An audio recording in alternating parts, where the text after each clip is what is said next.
Hello, and thanks for joining us. From the it factor to the fast and furious farce of the party, welcome to our weekly film show. I saw something. A clown.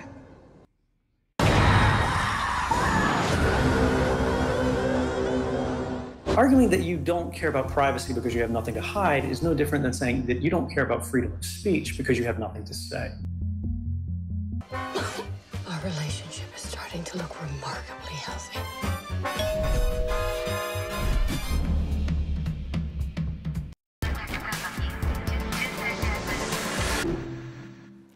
And we're joined in the studio by our film critic Lisa Nesselson. Hello, Lisa. Hello. And we're going to start with Stephen King's creepy clown Pennywise, who is back, the remake of the 80s classic book. It's been breaking box office records since it was released. Is it as terrifying as some people say? I'm definitely not going to see it. Well, most of the people I work with here were traumatized by the 1990 TV miniseries. No, I've seen the protagonist described in print as follows: an immortal, inhuman, interdimensional being. But most of us would probably just say evil clown or evil killer clown. And I always find it comforting when pure evil emerges from the pit of hell and the sands of time and speaks colloquial American English, which is how Pennywise the dancing clown addresses the adorable little boy who, at the start of the movie in 1988 in a quaint small town in Maine, chases his paper boat down the gutter to a storm drain, where who should he meet but an evil clown with a forehead that just won't quit. Now, the kid knows he shouldn't talk to strangers, and you don't get much stranger than Pennywise. He's called Grippe Sous in French, which means somebody who clings to every cent. But money isn't the currency here. Fear is. The fears of children and adolescents and teenagers, to be specific. You want to tell Pennywise to just pick on somebody his own size. Let's take a look. What a nice boat. Do you want it back? Yes, please. You look like a nice boy. Do you want a balloon too, Georgie? I'm not supposed to take stuff from strangers. Oh, well, I'm Pennywise, the dancing clown. Now we aren't strangers, are we? I should get going now. Oh, without your boat? Here. Take it.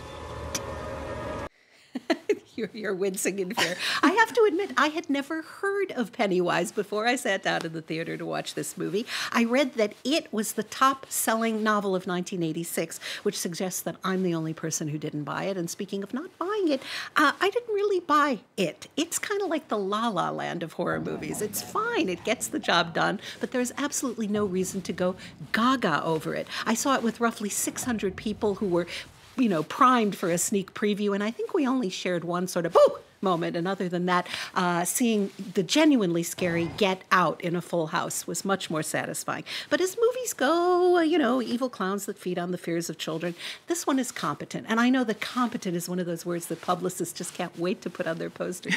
Well, the Swedish actor Bill Skarsgård plays the clown, and it's directed by the Argentine filmmaker Andy Muschietti. Why is it the highest grossing film ever in September? Yeah, I love that statistic. Unless you're a theater owner, why would you care? It's like eat your hearts out other months, September. Okay.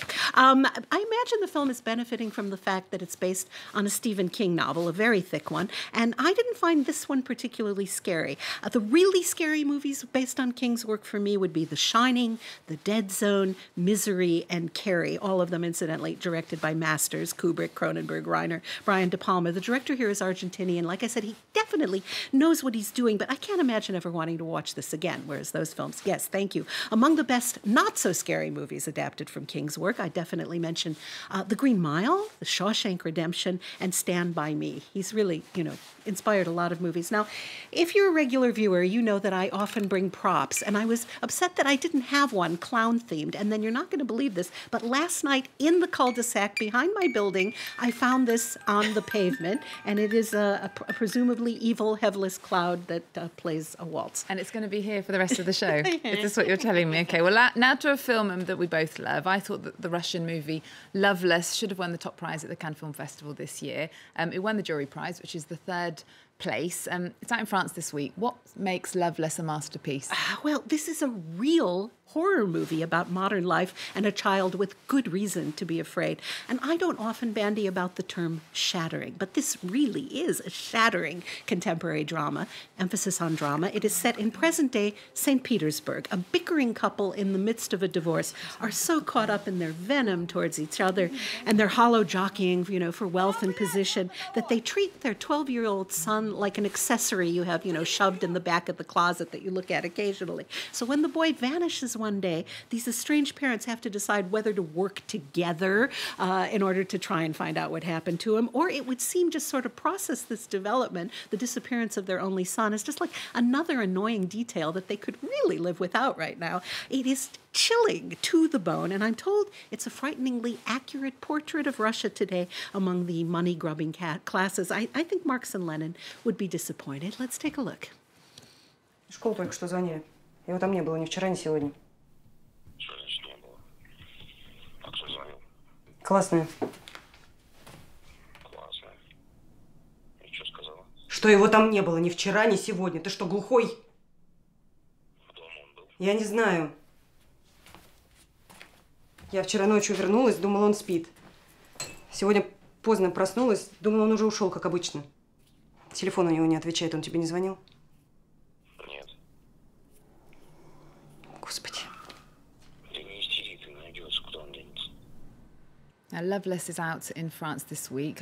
We saw it in May. I still think about it quite a lot, actually. But you actually prefer the director Andrei Zvyagintstev's last film, Leviathan, don't you? Well, just by a teeny bit. I mean, we're arguing about degrees of excellence, and you really can't go wrong with any of the films this man has made so far. They're all superb examples of how depressing stories can be very, very gratifying film experiences. I still think about it too, yeah. Well, continuing today's theme of scary movies, on screen in Paris and soon to be available online worldwide via Creative Commons is a documentary which is called Nothing to Hide. It's made by a pair of Berlin-based journalists, Mihaila Gladovich and Mark Mayasu. It was crowdfunded. Tell us more. Nothing to Hide is a very interesting documentary about the extent of surveillance of private citizens. That means you and me. It was made on a shoestring, but they have some very heavy-hitter talking heads with interesting things to say. The filmmakers got a Berlin-based bohemian sort of DJ actor to agree to let them skim the info gathered just by him going about his business using his cell phone and his laptop over a period of 30 days. They don't actually listen to any calls or read any emails. They just stick to what they can find out about him from his travels with his gizmos and his Facebook use. And it's as specific as you are 30% less likely to pick up the phone when your mother calls, but you always get back to her eventually. They know when he goes 2 days without sleep and when he wakes up because that's when he checks Facebook. This is a scary movie. Let's take a look.